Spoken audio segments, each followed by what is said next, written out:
আসসালামু আলাইকুম, সবাই কেমন আছেন? আজকের ইফতারিতে ছিল গরুর মাংস, পোলাও আর তো নানান রকমের ফুড আইটেম তো আছেই। আর তার মানে ইফতারি মানেই তো ধামাকা, মানে ইফতারি মানেই একদম অসাধারণ সব কিছু থাকবে। সব কিছু লোভনীয় লোভনীয় থাকবে। তবে যাই হোক, খালাম্মা নামাজে চলে গেছে আর আমাকে বলল, "তুমি মাংসটাকে একটু কষিয়ে নাও।"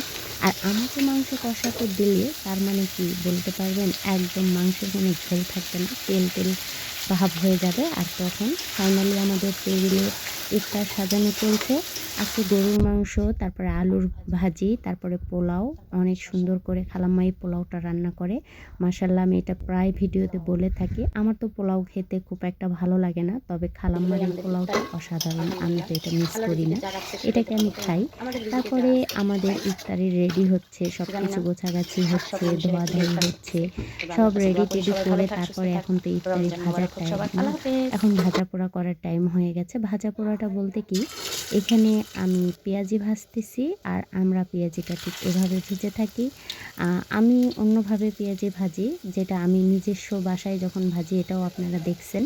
তবে সব কিছু মিলায়া যতই হুম। চেষ্টা করি একটু প্রথমে সরিষার পারফেক্টলি তেল কাজ দিয়ে দিছিলাম করব, একটু আগে। ততই যেন কাজ পরে মনে পারফেক্ট হলো হয় না। কোনো না কোনো দিক থেকে কোনো না কোনোভাবেই দেখা যায় যে হয় পুড়ে যায়, নয় আজকে ছাই বেশি করে হয়ে দিছি যায়, যাতে নয় না। কিছু একটা হয়ে যায়। আসলে এটা না, মানে রোজা থেকে কথাবার্তা শুনতে ভালো লাগে না, কিন্তু অসুস্থ থাকার কারণে কেন না জানি কোনো কিছুই আর ভালো লাগে না।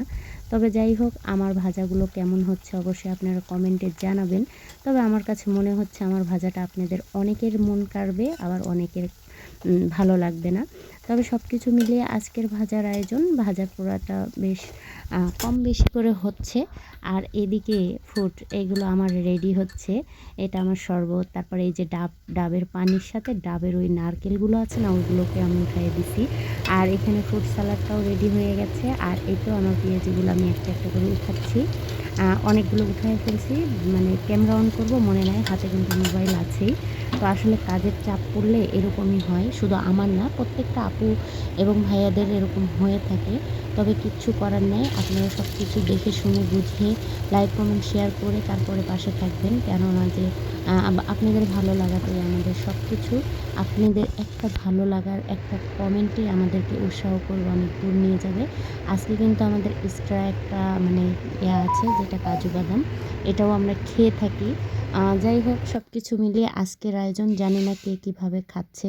আল্লাহ কার রিজিকে কী রাখছে, আল্লাহর কাছে দোয়া করি আল্লাহ যেন প্রত্যেকের রিজিকে এত স্পাইসি না রাখলেও কিছুটা যাতে রাখে, যাতে সবাই খুশি থাকে। আলহামদুলিল্লাহ, আলহামদুলিল্লাহ। আল্লাহর কাছে সব শেষে আলহামদু ছাড়া আর কিছু বলার নাই। তো আজকের মতো ভিডিও এই পর্যন্তই। সবাই ভালো থাকবেন। আর কে কোথা থেকে দেখছেন অবশ্যই কমেন্টে কোথা থেকে ভিডিওটি দেখছেন অবশ্যই কমেন্টে জানাবেন। আল্লাহ হাফিজ সবাইকে।